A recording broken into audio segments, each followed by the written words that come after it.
धनेंद्र, ये बहुत इंपॉर्टेंट है कि उनको अब खुद पर ही भरोसा नहीं रहा है। जैसे ट्रंप अपना भरोसा खुद पे खुद खो बैठे हैं, और जो उलझुल आप कर रहे थे टिप्पणी वो भी, और हमारे जो भी हुक्मरान है उनको ही भरोसा अपने आप पर खत्म हो चुका है। उन्हें मालूम है कि अब कोई हमारे पास है नहीं बताने को, पहले भी नहीं था।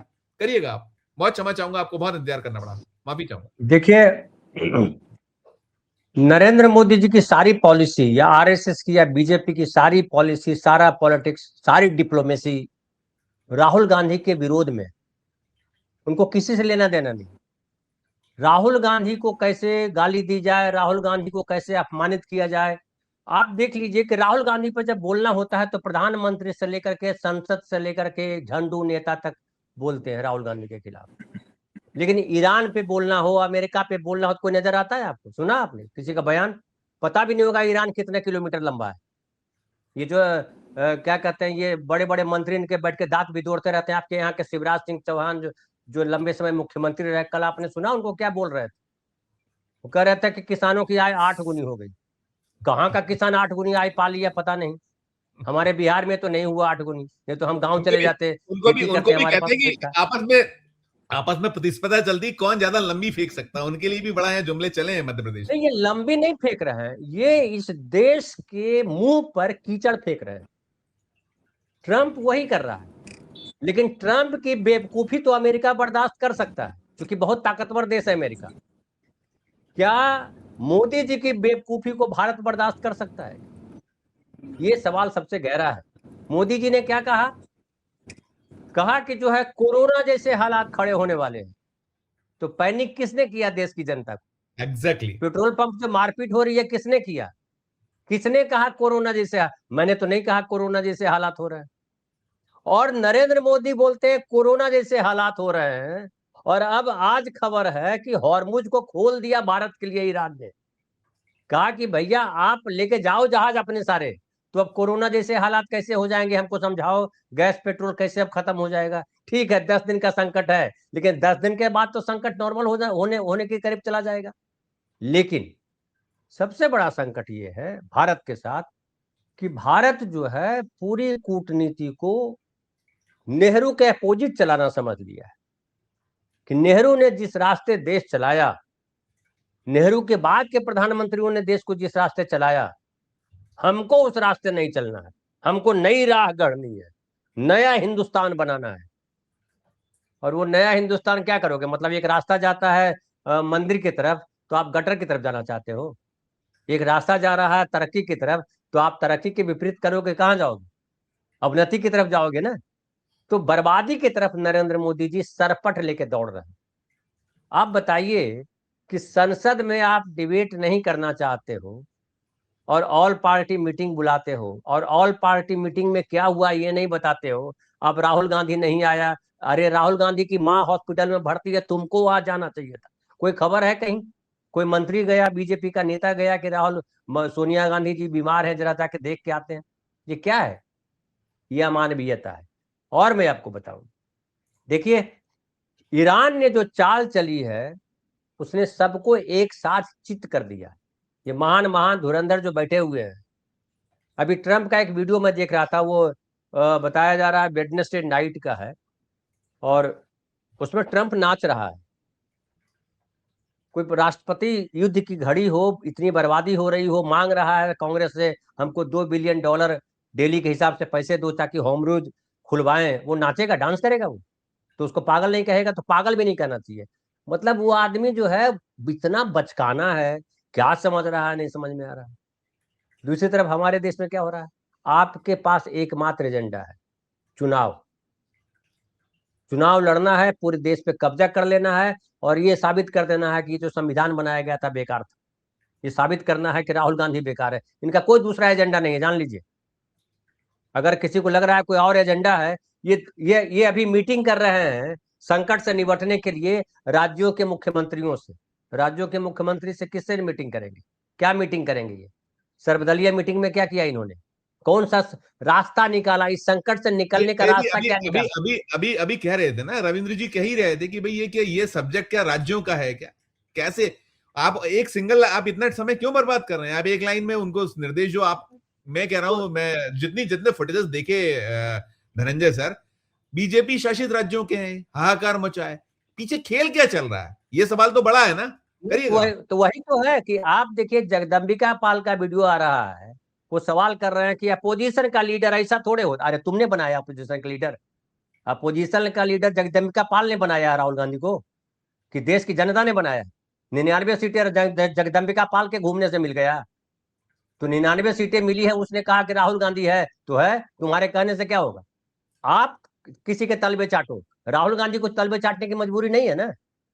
तो राहुल गांधी जो कह रहे हैं बार बार, जो पहले से आपको ध्यान दिलाते हैं, आप नहीं उधर जाना चाहते, क्योंकि आपको लगता है कि राहुल गांधी की बात कैसे मान ले, फिर हमारी क्या होगी। लेकिन देश के नागरिक समझ रहे हैं कि आपने देश का भट्ठा बिठा दिया है, और आप जो है ताली और थाली के आगे नहीं जा सकते। जो डॉक्टर सुनील ने कह के गए कि ये ताली बजाना है कि थाली बजाना है कि जुगाली करना है कि गाल बजाना है, इसको बजाने के अलावा इनको कुछ नहीं आता। और अब सबसे बड़ा संकट जो है देश के सामने ये है कि राष्ट्रीय स्तर पर, अंतर्राष्ट्रीय स्तर पर आपकी कोई छवि नहीं। आप कहते हो जो पाकिस्तान, जिसको आतंकवादी राष्ट्र घोषित कराना चाहते हो आप, उसको अमेरिका शांति दूत बना के भेज रहा है, और आप कह रहे हो दलाली कर रहा है, वो दलाल है। तो ये जो इतना मीडिया में चल रहा था कि यूक्रेन और रसिया का युद्ध रुकवा रहे हैं नरेंद्र मोदी जी, हालांकि रुकवा नहीं पाए, तो आप दलाली करने जा रहे थे। दलाली करने का भी मौका नहीं मिला आपको, ये कहिएगा ये भाषा है? ये विदेश मंत्रालय की भाषा होगी कि दलाली कर रहा है पाकिस्तान? मैं वही पूछ रहा था आपसे कि क्या रहने योग्य? वैसे तो अपन लगातार देख रहे हैं फेल्यूर ही फेल्यूर है, और आप अकेला पाकिस्तान नहीं, जो भी रविंद्र जी भी कह रहे थे कि हमारे बहुत सारे ऐसे मुल्क हैं, दुनिया के ऐसे बहुत सारे देश हैं जिनका झुकाव दोनों तरफ है, कुछ हमारी तरफ ज्यादा वाले हैं, कुछ उनकी तरफ ज्यादा वाले हैं। आपने अपना वो दोस्त खोते चले जा रहे हैं, नहीं हटाता, नहीं तत्काल एक आप, क्योंकि सारा कुछ तो आप जो जितनी चाबी भरी राम ने उतना चले खिलौना, जितना आप कहते हो उतना वो बोल देते हैं, यस सर, नो सर, हाँ यस सर, वो जो हमारे विदेश मंत्री साहब है, क्या कहिएगा? देखिए स्थिति ये है संजीव भाई, एक और जो कह रहे थे हमारे रविंद्र भाई, कि डिप्लोमेसी या फलाना जो फेलियर है इंटेलिजेंस, कोई फेलियर नहीं है। मैं नहीं मानता हूं कि जो हमारे देश के जो ऊंचे पदों पे बैठे लोग हैं वो दिमाग से शून्य है, मैं ये नहीं मानने को तैयार। इंटेलिजेंस हमारा गड़बड़ है, ये भी नहीं मानने को तैयार। और अब देखिएगा वो भी आएगा, जैसे नरवणे साहब का आया ना, कि हमने कहा कि भैया आप क्या करना है बताइए, तो जो उचित समझो वो कर लो। ये जो उचित समझो वो कर लो भी नहीं करने देते हैं। ठीक बात, ठीक बात, ठीक बात, अगर वो ठीक। भी करने दे तो हमारे देश के जो इतने बड़े बड़े पदों पे बैठे लोग हैं, वो भाड़ झोंक करके नहीं वहां पहुंचे हैं, पढ़ाई करके गया है। वो चाय बेच करके पीएम नहीं बना है, वो चाय बेच करके कमांडर नहीं बना है, वो चाय बेच करके जो है इंटेलिजेंस का हेड नहीं बना है, वो दलाली करके जो है वो नेतागिरी नहीं कर रहा है। ज्यादातर नेता क्या है, दलाली करके आए हैं, आज बड़े बड़े पदों पे बैठे हैं। तो वो जो पढ़ करके जो नौकरशाही में बैठा हुआ है, अब जयशंकर जी की या ये अशोक, ये वैष्णव जी की या हरदीप सिंह पुरी जी की मजबूरी ये है कि नौकरशाही की भी एक लिमिट होती है, घोड़े की तरह होता है नौकरशाही। जिधर उसको देखने बोलिएगा उतना ही देखता है वो, उसके आगे नहीं देखता। देखता भी है, अगर दिखता भी है तो नहीं बोलेगा वो, क्योंकि उसको नौकरी करनी है। तो नौकरी कर रहा है, आपने वैसे ही लोगों को सब जगह खड़ा कर दिया है। तो मुश्किल ये है कि ईरान ने आपकी लाज रख ली है, इसको अंडरलाइन कीजिए। जी, बहुत सही बात, आपने बहुत सही। ईरान की लाज नहीं रखी। ईरान ने कहा कि भारत हमारा दोस्त है। आपने नहीं कहा कि ईरान हमारा दोस्त है, आपने कहा कि इजराइल हमारा दोस्त है। देश भारत जो है इजराइल को कभी दोस्त नहीं कहा, कभी इजराइल का पक्ष नहीं लिया हिंदुस्तान के राजनीति में।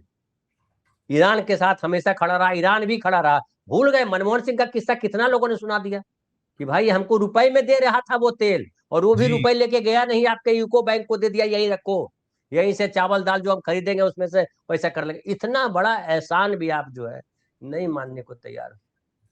और अगर ईरान वाकई राक्षस वाला मूड में होता, वो जैसे इजराइल कर रहा है कि परमाणु बम बना रहा होता, तो बात समझ में आती कि हाँ भाई लड़ना पड़ेगा, परमाणु बम बना रहे हो और आप जो है पता नहीं किसको मार दोगे।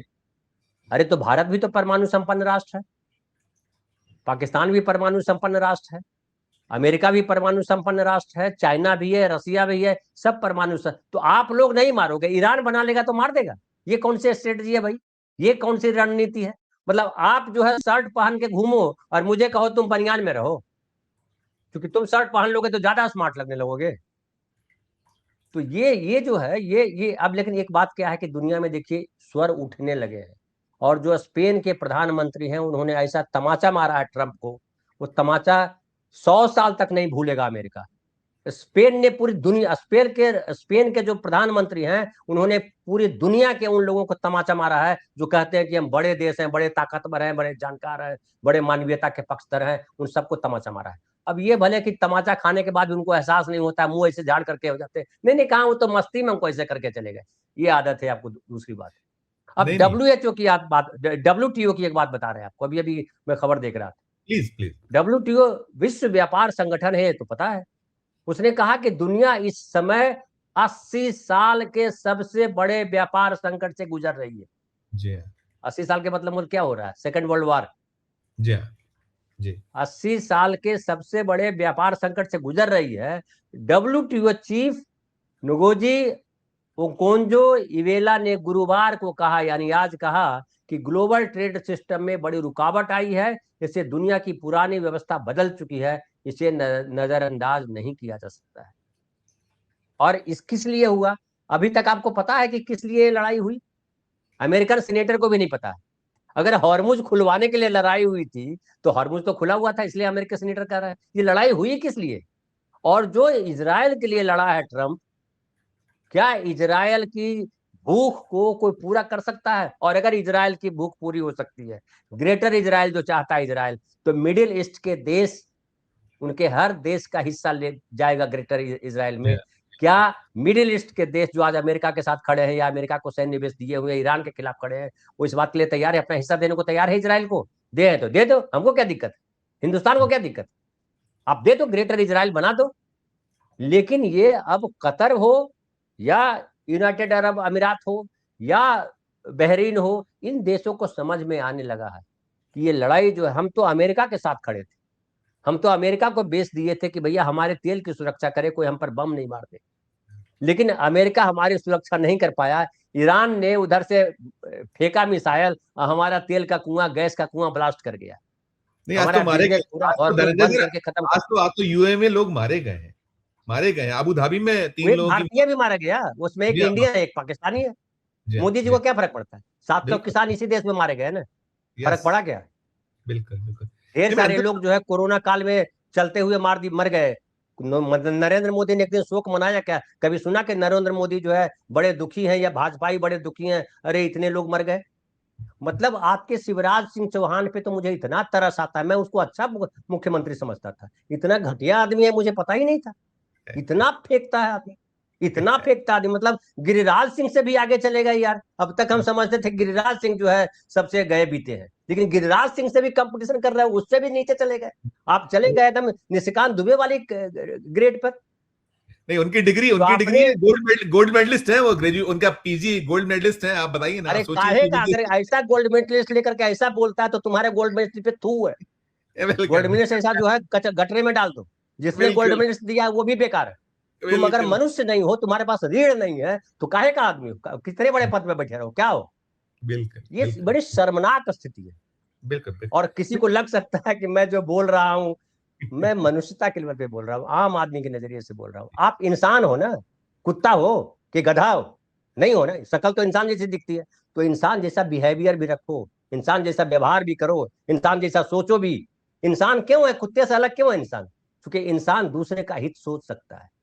कुत्ता सोच रहा है और आप नहीं सोच पा रहे हो, तो कुत्ते से भी गए बीते हो फिर आप। लेकिन नहीं अब नहीं, वो सवाल उठता है, अपने अब आप को किसान पुत्र भी कहते हैं और क्या क्या, लेकिन अरे सब कुछ है। मारिए ऐसे ऐसे किसान पुत्र के 8 8 गुना उनके बाबूजी बढ़ा लिए क्या? उनके भाई होंगे ना, शिवराज सिंह चौहान के भाई हैं कि नहीं है? साले होंगे, बहनोई होंगे, कोई तो रिश्तेदार होंगे, जाकर के उन्हीं को दिखा देते कि ये देखिए इन्होंने 8 गुना बना दिया, और वो बताते हैं संसद में कि देखिए कैसे मैंने 8 गुना बनाया। अरे आप झूठ बोलो, इतना झूठ मत बोल दो यार कि झूठ भी तरस खाने लगे कि अरे नहीं है यार सर, मैं कहा हूं यहाँ। ये वैसा है धनंजय सर, देखिए वो 8 गुना वो बताना वैसा वाला है कि हम देखते हैं कि बारिश हो गई, जो ब्यूरोक्रेट्स हैं उनके खेतों में दिक्कत नहीं, उनके खेत सोना उगलते हैं, नेताओं के खेत सोना उगलते हैं, तो वैसा वाला शायद 8 गुना होगा। मैं धनंजय सर अंतिम सवाल आपसे और करूंगा नहीं, ये। और हद देखिए कि उनके बगल में जितने सांसद बैठे हैं गिरिराज सिंह से, वो दांत भी तोड़ रहे हैं। हाँ, बिल्कुल वो दांत, उससे क्या लग रहा है? उससे लग रहा है कि ये मजाक कर रहा है, बड़ा अच्छा बोल रहा है।